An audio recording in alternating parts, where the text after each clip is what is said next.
നല്ല സിനിമകൾ, നല്ല ക്വാളിറ്റിയുള്ള സിനിമകൾ, നല്ല ക്വാളിറ്റിയുള്ള സിനിമകൾക്ക് ആരും കണ്ടിട്ട് ഇതെന്ത് പടാന്ന് ചോദിക്കാത്ത, ഇപ്പോൾ നിങ്ങൾക്ക് തന്നെ അറിയാം ഇപ്പോഴത്തെ ഒരു പടത്തിന്റെ ഒരു റിവ്യൂ എന്ന് പറയുന്നത് പുറത്ത് വരുമ്പോൾ 1 വേർഡിൽ നമുക്ക് കിട്ടും. മോശമാണെങ്കിൽ വളരെ മോശം എന്ന് തന്നെ ആൾക്കാർ പറയും. നമ്മുടെ ഈ പടത്തിൽ ഇപ്പോൾ അനോമിയിൽ ഏറ്റവും കൂടുതൽ ആൾക്കാർ സംസാരിക്കുന്നതും ഒരു ക്വാളിറ്റി എന്നുള്ളൊരു വാക്ക് ഉപയോഗിക്കുന്നുണ്ട്. അത് ഇറ്റ്സ് നോട്ട് ഈസി. അത് നമ്മുടെ ഓഡിയൻസിൻ്റെ അവിടെ നിന്ന് വരാൻ ഇത്തിരി ബുദ്ധിമുട്ടാണ് ആ വാക്ക്. നല്ല ക്വാളിറ്റി ഉള്ള സിനിമയാണ്, അല്ലെങ്കിൽ ഒരു വേറെ ലെവൽ മേക്കിംഗ് ആണ് എന്നൊക്കെ വരുന്നത് അത് വെറുതെ അങ്ങ് വരില്ല. തീർച്ചയായിട്ടും അവരത് അങ്ങനെ ഫീൽ ചെയ്തിട്ട് വരുന്നതാണ്. അത് അങ്ങനത്തെ ഒരു സാധനം കീപ്പ് ചെയ്യണം എന്നുണ്ട്. അല്ലാതെ എന്തെങ്കിലുമൊക്കെ ചെയ്തിട്ട് വെച്ചിട്ട് അല്ലാതെ അതാണ് ആ ഒരു അങ്ങനെ ഒരു എഴുതി വരുന്ന, അല്ലെങ്കിൽ ഒരാളുടെ പുറത്ത് വരുന്ന ആൾക്കാരുടെ ഞങ്ങളെ ഞെട്ടിച്ചോട്ടാ അല്ലെങ്കിൽ ഭയങ്കര ക്വാളിറ്റി ഉണ്ട് എന്ന് പറയുന്നത്. ഒരു 100 സിനിമ ഒരു 2 മാസം കൂടുമ്പോൾ ഒരു 100 സിനിമ OTT-ലും അവിടെ ഇവിടെയൊക്കെ കാണുന്ന ഒരു പ്രേക്ഷകന്റെ വായിന്നാണ് ഈ വരുന്നത്. അപ്പൊ അതൊരു വലിയ കാര്യമാണ്. അപ്പൊ അതൊന്ന് കീപ്പ് ചെയ്യണം എന്നുണ്ട്.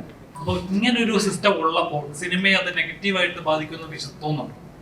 എനിക്ക് തോന്നുന്ന ഓഫ്കോഴ്സ് നെഗറ്റീവ് പോസിറ്റീവ് റിവ്യൂസ് ഒക്കെ നോക്കിയിട്ടായിരിക്കാം ഒരു നോർമൽ ഒരു ഓഡിയൻസ് തിയേറ്ററിലേക്ക് പോകുന്നത്. പക്ഷെ ഒരു 90% പോസിറ്റീവായിട്ട് വന്ന് നിൽക്കുമ്പോൾ എനിക്ക് തോന്നില്ല ഒരു കുറച്ച് 1-2 നെഗറ്റീവ് കണ്ട് അവർ ഇൻഫ്ലുവൻസ് ആവുമെന്ന് എനിക്ക് തോന്നില്ല. കാരണം അതുകൊണ്ടുകൂടി നമ്മളൊരു ടീസറും ഒരു ട്രെയിലറും അല്ലെങ്കിൽ ഒരു 2 സോങ്ങും ഒക്കെ ഇട്ട് കൊടുക്കുന്ന ആ ഒരു ക്വാളിറ്റി മനസ്സിലാക്കാനാണ്.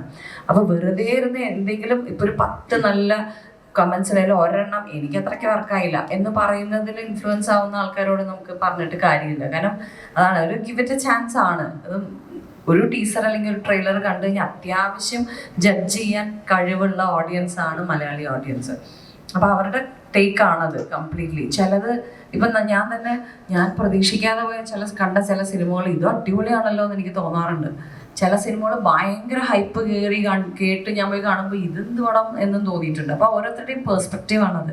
അപ്പോൾ വേറൊരാളുടെ കാര്യത്തിൽ ഇൻഫ്ലുവൻസ് ആവാതിരിക്കുക എന്നുള്ളത്. കളക്റ്റീവ്ലി നമ്മൾ പെട്ടെന്ന് കേൾക്കുമ്പോൾ നമുക്കൊരു തീരുമാനം ഉണ്ടാവില്ല. അല്ലെങ്കിൽ ചിലപ്പോൾ ഭയങ്കര ഹിറ്റായിട്ടുള്ള ഒരു സിനിമ വർക്കാവാത്തൊരു 10 പേരുണ്ടാവും. പക്ഷെ ആ 10 പേരുടെ കേട്ടിട്ട് ബാക്കി എല്ലാവരും എന്നാൽ ഞങ്ങൾ കാണുന്നില്ല എന്ന് പറഞ്ഞിരിക്കുന്നതിന് അർത്ഥമില്ല.